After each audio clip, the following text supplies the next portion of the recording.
Welcome back, everybody. I just wanted to go ahead and do for you a recording of a turn and a half for Red Horde. The only reason I say like maybe two turns or kind of take you into turn two is because the reinforcement step is skipped in the first turn of Red Horde. So I've got a couple dice 6 out here. I got different colors. I'll explain the different colors when we get to that part of the game. I've also got my morale trackers.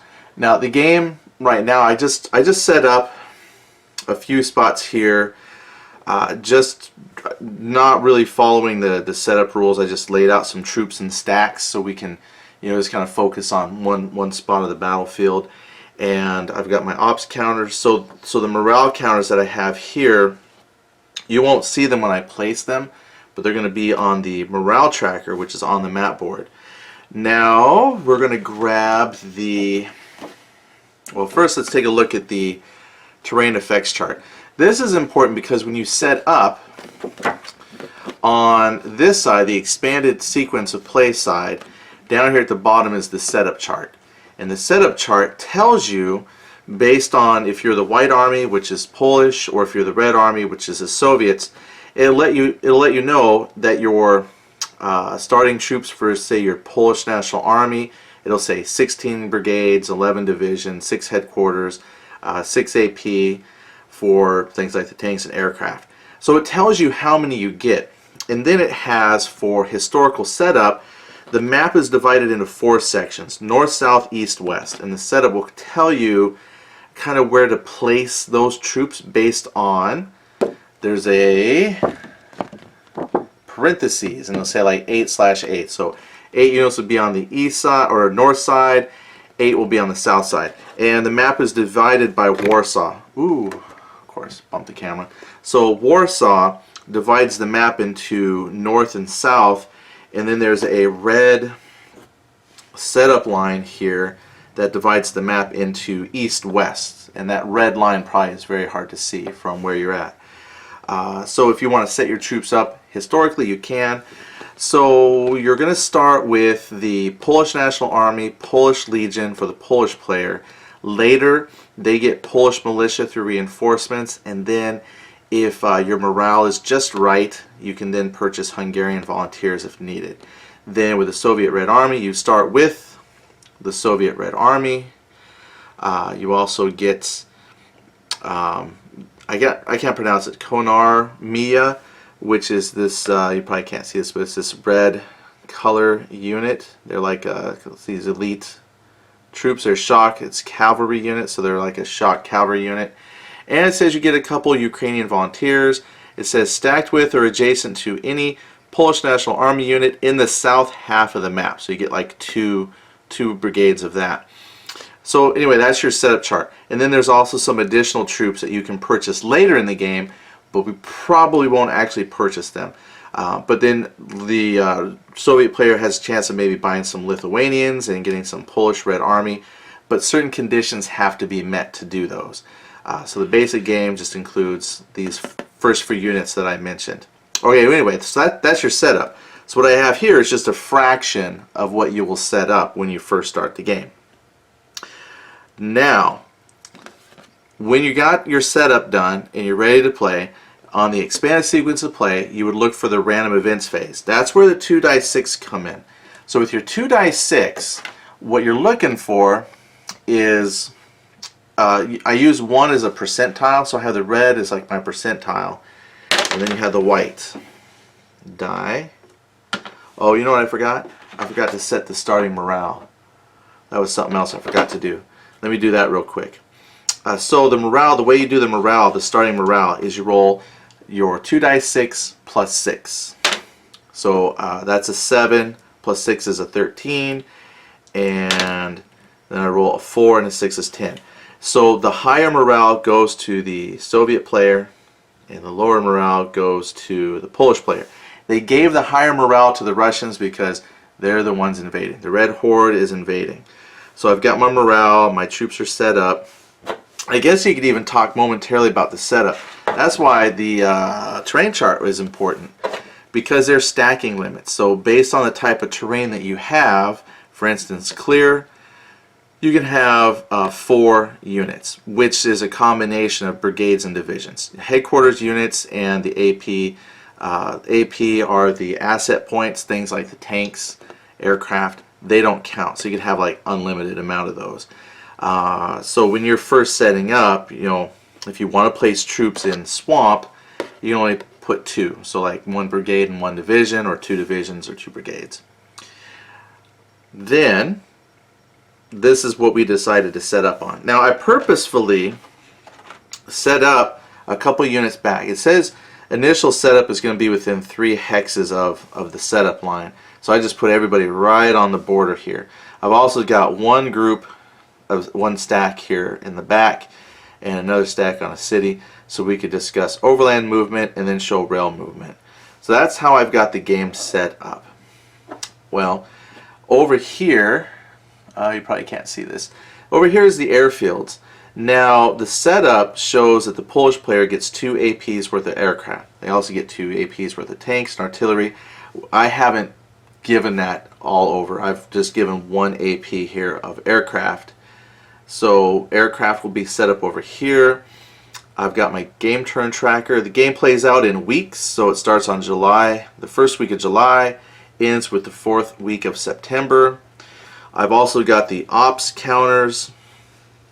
I have those off here off to the side so I can shake them up and we can randomly determine who goes first. Now for the very, very first turn of the game though, the Soviet player goes first because, you know, he's the aggressor. Now there's not a place on the map board to track whose initiative it is, so when I play I just kind of set it over here. You probably can't see this, but right above the morale tracker, so I know the Soviets go first, and then I have like a cup off to the side that I can pull these from. I don't have the cup right now, so I'm just going to set those off to the side. Okay, that should be all the setup. That's when we then finally get to pull out the expanded sequence of play, the random events. So I roll. My red die is a 2 and then a 1, so that'd be a 21. So I look over here where you can't see it, but I look to see if there's an event for a 21. And so over here there's a random event table, and I just look and there's not. So not every combination of numbers will grant you a random event. So no random event. The reinforcement replacement phase, that is skipped. Then the operations phase, that's where the action takes place. So on your turn, there's 3 things you can do, and you pick one of them to do. You can either move by land, move by rail, or combat. So when you have all your units placed right across from each other, there's not much need for, you know, movement. You're ready to fight. But I left a couple units back because later on, as you start to fight your way across the map, you got to move. Now, when you take your turn, you pick one of those to do. So if you say I'm going to do land movement, then that means everything that you do is a land move action. So for instance, if I say, like I'm happy with where my troops are lined up, but there's a gap right here, I can either start all my attacks or move a unit up to fill the gap. So if I say, well, I'm going to do overland movement, well, then everything I do would have to be overland movement. I can't do overland movement with one stack and then attack with everything else. I have to decide, am I doing railroad movement? Then, like I've got this guy on a city and he's on a railway, so if I say, well, I'm going to do railway movement and I only move that one stack, that's it for that segment. So you have to really think about what's important, moving or taking the initiative and attacking. So for this example here, we'll probably do attacks because we've got it. But let's just say I wanted to move. Just like any game, there's your train chart and your units have movement factors. So if we take a look at a counter, I'll see if I can hold this up to the camera. You have 3 values. There's probably more values, but for one, there's a single X. See if I can force that to focus against my hand here. At the top of the counter, a single X is a brigade, 2 X's is a division. The first number is your attack factor, the middle number is your defense, and that last number is your movement factors. So like cavalry usually have like a 3 for movement. And then your brigades and your divisions have different, and they have randomly, I shouldn't say randomly generated, but they don't all have similar numbers. And that's important because when you get reinforcements, you draw them randomly. So you might get a strong division, you might get a weak division. So if I'm going to move, I have movement of 2. So I would look at my terrain chart, and you look at the terrain you want to go into. So when you're moving into a clear terrain, it just costs 1 movement point. So I've got a unit back here. If I wanted, I could go ahead and move that unit up, and they would now be engaged. I'll just put them back here. Or if I wanted to move by rail, rail is the interesting one. So it costs a movement point. Essentially, it says 1 if entering from connected railroad. So you move onto the rail, or if you're there, but there's no movement restriction to railroad. That's the important thing for the railroad. Once you're on a rail and you start traveling by rail, it says the travel distance is unlimited. But the limitation is you cannot travel through enemy occupied terrain. So when you have your initial setup, everything east is owned by Russia, everything west is owned by Poland. So you cannot just take a stack of Russians. I tried. My wife told me no. So I was like, well, I'm just going to go from here and I'm going to drive through that city and that city and that city and take control, because the last person to go through something controls it. But you can't do that, because as soon as I cross into Polish territory by rail, like if I was up here, or if I was on this rail, and as soon as I cross into Poland, you can't, you stop. So you would have to conquer the terrain with your land units to take control of the land, and then you could use the railroad to rapidly move troops. So essentially, at the beginning of the game at least, the rail lines are there to establish lines of supply, to make sure that your units are well supplied. If they're out of supply, then they get half of their attack factor. So you want to make sure your troops are in supply. So what we have here then at this starting situation is I could move by rail to another part on the map here that Russia controls with my Russian forces. Maybe after setup I realize I didn't set up very well up north, so I want to reinforce it. Maybe I'm happy where everyone's positioned and I just want to attack. We'll go ahead and do a sample attack.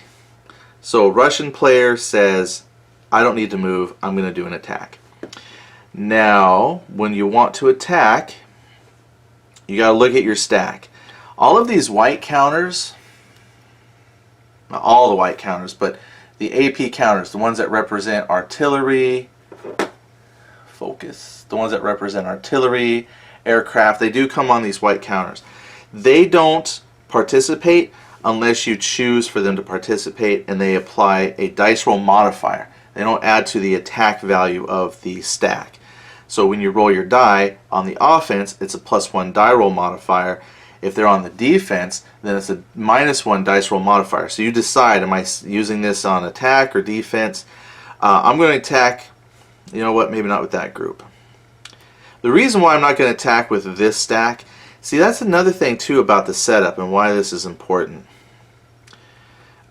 If you attack across a river, it's a 2 shift column to the left. That's like a penalty for the attacker. So you try not to attack across rivers or attack cities. So that's another thing about the terrain, is we'll give you notes on combat effect. So what I did was I actually set up a little stack down here in the south that is not attacking across land. So let's play with that. Let's pretend that this artillery was down here. Now the other thing too is if you have aircraft, then over here on your airfield, you can call them in and they can participate in the battle as well, which I will do. I'm going to pull in all the aircraft, because see, this way the Polish player gets a die roll modifier of their own, which will cancel 1. So let's say these guys are going to fight. So what you do is you look at your stack. So I'm going to take off my die roll modifiers off to the side for just a moment because they aren't part of the initial number. And I'm going to look and see how my units, my division and brigades are comprised. See, when you set up, there's nothing that says you have to have X amount of brigades with X amount of divisions. You as a commander get to decide then how your troops are going to disperse. Now, for the Polish player, they can intermix here some of these guys. They have their Polish National Army, and then they have the Polish Legion, which is this, my wife says it's an aqua color. Aqua, I don't know how that looks on the camera. That must be upside down. Let me block the lamplight so you can't see the counter. But whatever color that is, they're stacked in with this group. So I'm just going to lay them out across, and I'm going to see if I can zoom the camera in so you can kind of see what I'm doing here. So we'll give you a sample combat. So my hex is attacking your hex. That is your basic attack. If you have a headquarters unit, like for example, a headquarters unit has no attack value, it just has a flag. It looks kind of like this guy. Here's a headquarters. Headquarters will allow you to do something called a multi-hex attack, where I could take adjacent hexes of troops and have them attack one hex. So you could really stack up an attack to try and wipe out a stack. But I'm going to pretend that that unit leader was over here. Alright, let's see about that camera. Let's zoom that in a little bit for you. There we go. Now we're talking. Now you can kind of see a little bit. Perfect. Alright, I got space over here for dice rolling, counters right over here. So from that stack, what I did was I laid out the attackers, laid out my defenders. The AP points are right here. I'm going to move this game turn so we don't have to look at that for combat. And my Polish AP point, they have an aircraft. So to do the attack, what we do is we add up the attack factors. That's that first number. So I have 4, 2 is 6, plus 4 is 10, plus 4 is 14. So I got 3 divisions and a brigade. So 14 for the attacker. For the defender, we then count up the middle numbers. That's the defense number. So 4 and 4 is 8, plus 1 is 9, plus 5 is 14. Oh, you know, I didn't even plan that. That just sort of happened that way. So that gives us a combat ratio of 1 to 1. Where's my combat chart? So if you were going to be the attacker, you would want to make sure you really stack up your, that's why like the multi-hex attack would be great. If I had a commander down here, and if I was able to, I would have, 2 or 3 hexes attack a unit or another hex to try and drive those troops out. As it stands though, we're going to do a standard attack on 1 to 1. Now there is a shock table. If you have, I'm going to show you this off my cavalry unit because I know it has one for sure. There's a little tiny lightning symbol on your counters. It looks kind of like that, if you can barely see it there. It's right above the attack value.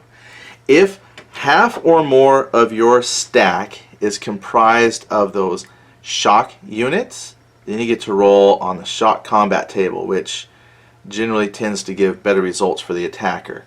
I don't have that down here. In fact, I have one division. So when you set up, these are things my wife and I learned later. When you set up, you might want to try and stick shock troops together.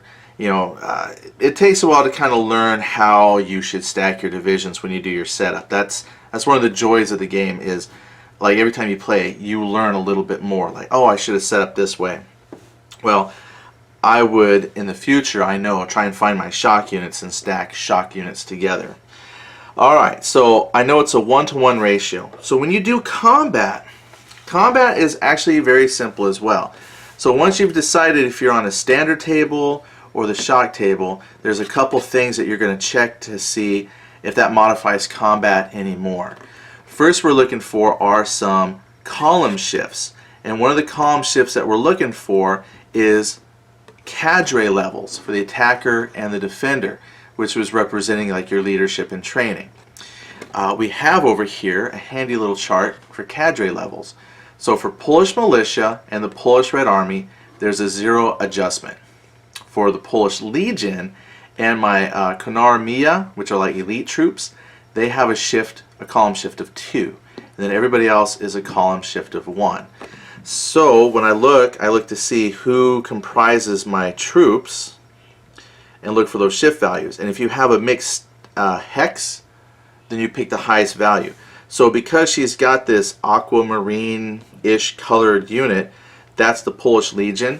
I know on column shifts, the defender is going to get a column shift of 2 to the left in their favor. And my Soviet Red Army, they don't have the elite unit with them, so they just get a column shift of 1. So when you look at your column shifts, since we're starting at 1 to 1, I do 2 shifts for the Polish unit, 1, 1, and then 1 for the Soviet player. So we're actually going to be on the 1-2 table. That's not good attacking odds. They do have a rule too that if you go above, it's like extreme casualties. So if you go above 5 to 1, like if you're 6 to 1, that's just an additional casualty for the defender. If you were going the opposite way on odds and you had like a 1 to 4 loss ratio, then each point above that 1-3 would be an extra loss to the attacker. So they do have it here to where you can, you know, really outstack somebody or really be terrible as the attacker and a really strong defender. So anyway, so you look at your cadres to shift your columns, then you look at your morale. So if the attacker morale is less than 4, then they have a column shift to the left. If the attacker morale is 16 or more, then they get a morale shift to the right. Also, if you're in a town, swamp, forest, or hills, there's another column shift. And if the defender is in a city or across a river, there's 2 more shifts. So all of your column shifts are right here. Great. Now we get to look at die roll modifiers. So I even laid those out specifically for us. I've got my airplane. I have a machine gun, or artillery unit. Looks like a machine gun, sorry. This artillery unit. That's giving me +2 dice roll modifier for the Soviet Army. The Polish player has his aircraft, and that gives him a -1 on the roll that we're going to do for combat. So I have a grand total of +1 on my asset points. So that's all your modifiers right there. I got my AP, I applied my cadre, we're checking for, and that's why I made this combat specifically out in the open. There's no crossing a river, they're not in a town, city, swamp, or anything like that. It's just two armies clashing at the open field. I know that I'm on the 1 to 2 column, but I get a +1 to my dice roll. So the attacker always wants to roll high. So here's the big dice. I got a 5, and I got a 6 total.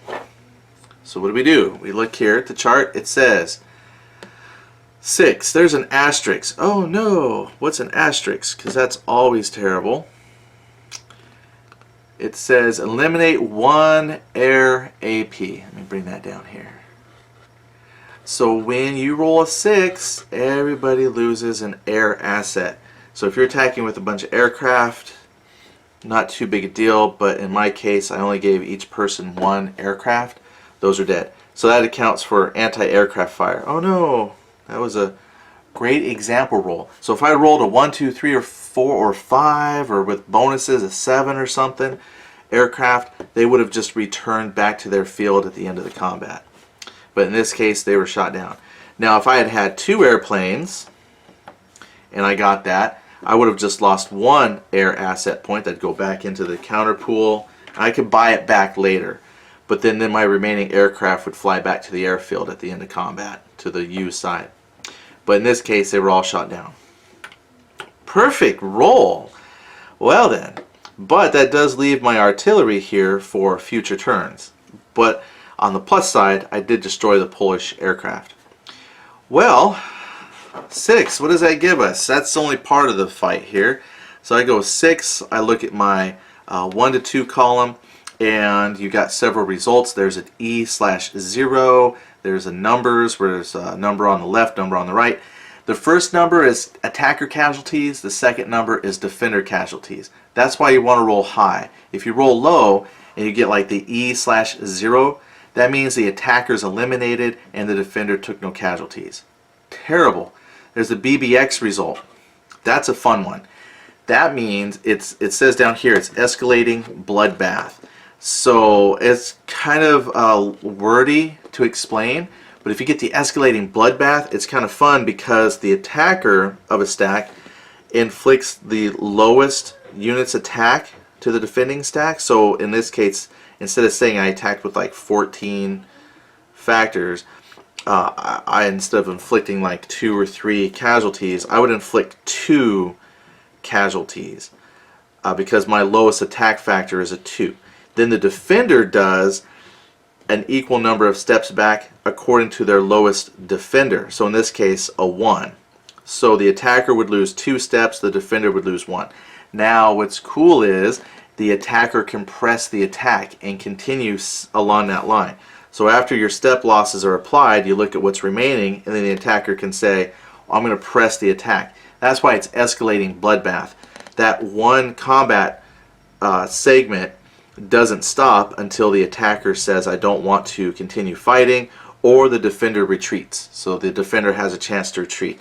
I know that's a lot to explain, probably didn't make much sense, but it's all described here on the player A chart.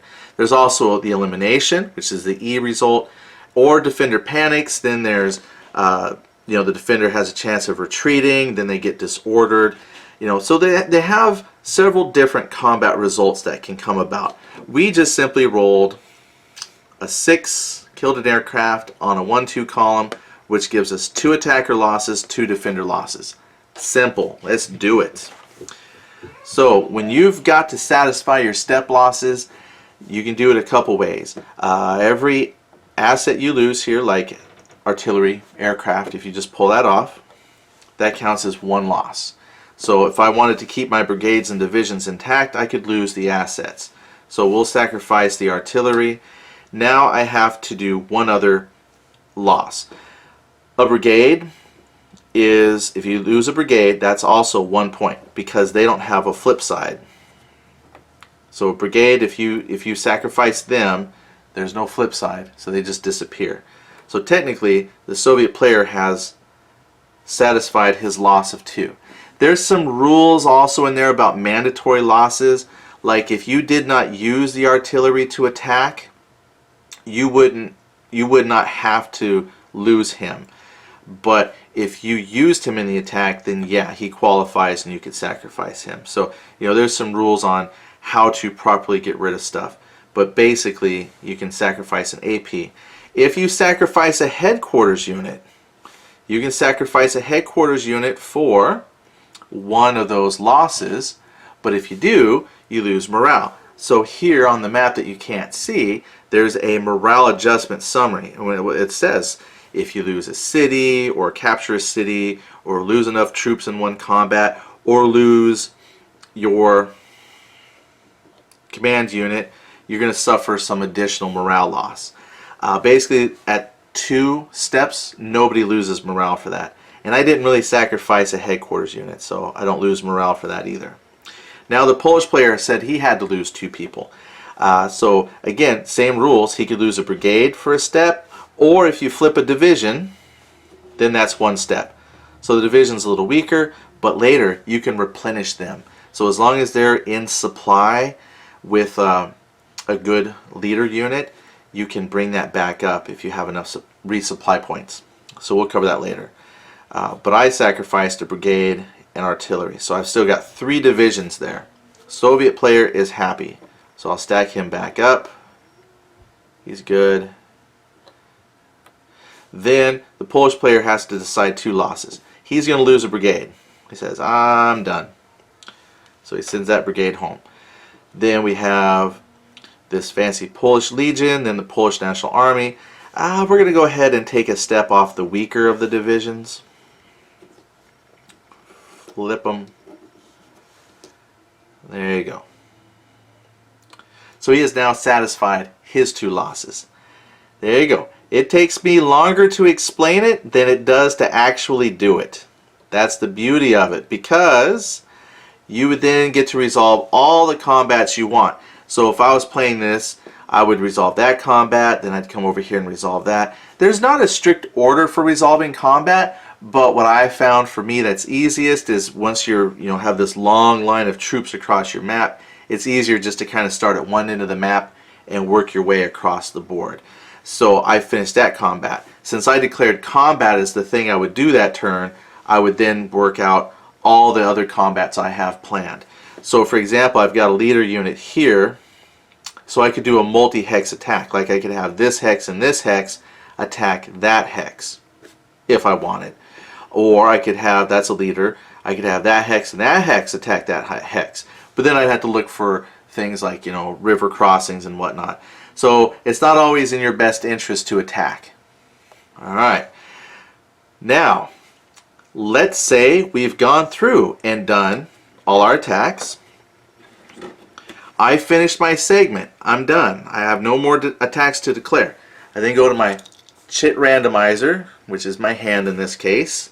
I pull out the next unit, which is the White Army. So I would set that down over here next to the Soviets. Polish player is next. They got to make those same decisions now. Do I attack, do overland move, or rail move?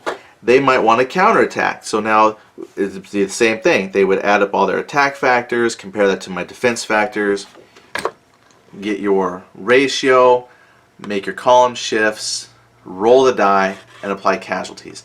Like, it's that simple. It really is. If I want to do overland movement, maybe I don't want to be here anymore. I'll just retreat back.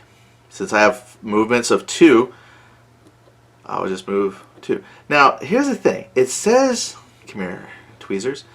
It says units, and so you could probably have 1 unit move here and 2 units move here. It doesn't mean you have to necessarily move a stack. It's just that if all your units in that stack are going to do the same action, I just move them as a stack. Makes sense. And nobody has told me no. So that's how I do it. Alright, so now, let's say my Polish player has done something. We've got some combat done. I move on to the next segment. And basically we go through all the chits. And then once all the chits have been laid out and everybody's done their 3 activations, we've calculated morale as we've played and accounted for losses. There's another thing with morale, and it's on the morale tracker too. So if you have less than 4 morale, when we refill the cup on the next turn, instead of your 3 ops counters, which you can't see over here, but you would only put 2 in. So if the Soviet player dropped all the way down to 4 morale, they only get to add in 2 chits. Also, morale will affect your combat, because we said that does a column shift to the left. High morale gives you a column shift to the right. What else is there with morale? Just real quick, something to share. Rail movement. Like earlier I mentioned how awesome rail movement is, where it lets you move all over the place. But how many troops you can move is linked to your morale. You can move half of your morale divided or rounded up in units. So if I'm at a morale of 10, I can move 5 units by rail. So that's a little bit about morale. So let's say we went through a whole turn, we've calculated morale, things are going good. Then we do a recovery phase, according to the chart. Now, if you have units retreat, for example, from combat, they get disrupted. They can't attack, and they get half their defense. So let's say I did a really good job on beating the Polish back. I got a disrupt. They can't fight because they got a 0 AF and half defense. They're disrupted. That's what the recovery phase is. That's a chance for us to roll a die, and each friendly disrupted unit, they recover on a 6. So if I rolled my red dice, got a 4, that unit would stay disrupted. If I got the 6, disrupt comes off, and they're ready to go fight again. So you do that for each friendly unit once per turn. Then you take your aircraft. Oh, so sorry, not after combat, but in the recovery phase, all of your aircraft, because that's important. Your aircraft will stay out the entire turn. Oh, I already destroyed all my aircraft. I destroyed them. But at this turn, if you had any surviving aircraft, at this point in recovery, that's when they would go back to their used. Oops, I made a mistake earlier, but we'll fix that now. So you don't send the aircraft back after battle, you send them back at the end of the turn. That's why we have a nice expanded play chart. I can't remember everything. Alright, now, ready for a new turn. Your command ops chits all go back into your randomizer, which in this case is my hand, and I randomly, without looking at the camera screen, I'll pull out the Soviet Army. So they're going to start us off for the turn. Now, it does say this, though. I guess I should have waited till the ops phase. I just like to draw my people now. So first, that was the end of turn 1. So at the beginning of turn 2, we would check for random events. So I'm going to move my game tracker up, roll my 2 dice. I rolled a 16. Is there a 1-6 result on my chart? Nope. So no random event. Reinforcement, replacement phase. Okay, that's probably the last thing that we'll really talk about, because that's the last major thing of the game. How do I get troops back? Once they start fighting, they die quickly. Getting back reinforcements is not so easy. But we have for you this handy dandy chart. In the book, there's some rules that explain how you can calculate some of this, or just use the chart. I'm going to recommend just use the chart, because if you go to do like I think replacements, one of these, it's like a percentage or some sort of math formula that you take your morale, multiply it by how many factors you lost. Anyway, it gives you how many things you get back. Or look at the chart. Look at the chart. So what you do is you look at your morale. This is why morale is so important. It also affects who's willing to come fight for you. So let's say at the end of battle you can't see my morale, but let's say after a good solid game turn, my Soviet player has 11 morale. Now it says this phase of the game you can do simultaneously, but I found it's easier just to take turns doing it, so you don't have to all try and fight over the chart. Just let someone do their reinforcement replacement and the other player. But you can do it simultaneously. So the Soviet player has 11. So I look at the 11 column right there. I go across and it tells me which of the red forces I get back as far as reinforcements. So 11, I get one, just one regular Russian army point. Okay. Now your reinforcement, one reinforcement point can be spent to buy an asset point. So like I could buy another artillery, or I could buy another headquarters unit because they're 1. Those cost 1. Or I could buy a brigade because that costs 1. A division, if I want to buy a division, that costs 2 points. So with a morale of 11 and I only get 1 reinforcement, I don't have enough to bring back as a reinforcement a division. I can hold on to these points. So you do need a piece of paper to keep track of unspent reinforcement points. Let's say the Polish player after fighting has a morale of 8. So I look across, they get 3 reinforcement points for the Polish National Army, 1 reinforcement point for the Polish Legion, and 1 reinforcement point for the Polish militia. So again, they could spend those points, or they could purchase brigades and divisions off this chart. Yeah, wow, they reinforce really well. But that's good because, you know, we're invading, so the Russians don't get as many reinforcements. All right, then the replacement calculation chart. This is, again, you know, kind of a similar thing. Reinforcement. I'm trying to think, how would I explain that? What's the difference between reinforcement and replacement? Not a whole lot. Reinforcement is something that you get pretty much based solely on your morale. Replacement is based on how many casualties you've taken. So what you want to do, each turn that you play, before you put your brigades and everything back into the counter mix, place them off to the side. Because what you do is you look at your last turn, look at all of the attack factors that you've lost, and then compare that with the morale chart. So let's say the Russian player lost 13 attack factors, just making the number up. So I take that morale of 11, cross-reference with my chart for 13 attack factors lost, and it says I get 1 replacement factor.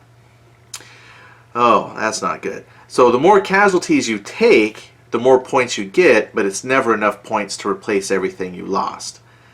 But what can I do with that? Well, with replacements, I could take, for example, this wounded flipped over division, spend 1 AP, or well, 1 replacement point, if I only had 1, and reinforce that back.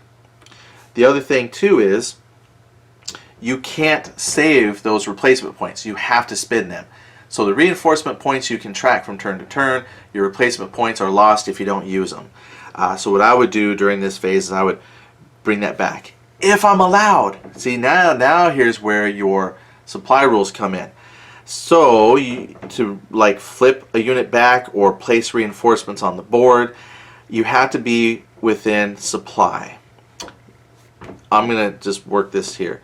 With supply, your headquarter unit is in supply if he can trace an unbroken rail line essentially back to their side of the board. So if it's Russian, can you see this here? Let's say I'm in a city. So I would take this headquarters, unbroken line back to Kiev, to my map board. That's my daughter. I'll be right out, daughter. Okay, I'll come get you and make you not cry in just a minute. She misses me. So what I would do here is, if I'm on a rail or adjacent to a rail with an unbroken line, I'm in supply. Then a unit is in supply if they are on a leader unit or adjacent to it, if I remember right. So if I had my leader unit here and this guy way over here broke, I say broke, I'm used to tactical games where you flip stuff, I could not use my replacement point to bring him back to full strength because he's not adjacent to the leader who is in supply. So he would just have to stay broke. That's why overland movement might be important. I would want to move him back, get fresh supplies. That's the other reason why your rail lines are so important to protect, defend, is that affects your ability to not only move troops across the map, but reinforce them with replacements and, you know, purchase AP units that you can drop off and resupply elsewhere. That's the basics of the game. I think I kind of spoke through that quickly. I apologize. So if you have questions or comments, you know, please leave that. I'll try to answer what I can. But honestly, the game is that simple. Much quicker to play than it took me to explain. But hopefully, if you're reading through the rules, that all kind of gels together. I'm just trying to think. Some additional cool things. One, there is an optional 3-player variant. 2 players could then play on the Soviet side. They would just break up the north and south parts of the board and work together, because the Russian player has a lot more divisions to work with. Also, in the rule book, when we talked about bringing in some of these additional units, they're called the belligerent unit, co-belligerents. So when you're buying your reinforcements, you can buy some Hungarian militia, there's some Lithuanian units, the Ukrainian units, the Polish Red Army, but there's requirements. So like the Polish Red Army, the Soviets can only bring those in if the red player has a morale equal to or greater than 16. So I can't just buy those right away. Let's say you bought Lithuanian troops. They operate as normal red units, except that their movements are restricted to the north half of the map only. So you can buy some additional types of troops only if you meet the purchase requirements and then you follow the rules of play. There's also, I can't pronounce his name, but Pilsudski. He was a Polish leader. Gives a little history. Field Marshal Joseph Pilsudski, post-war strongman of Polish politics.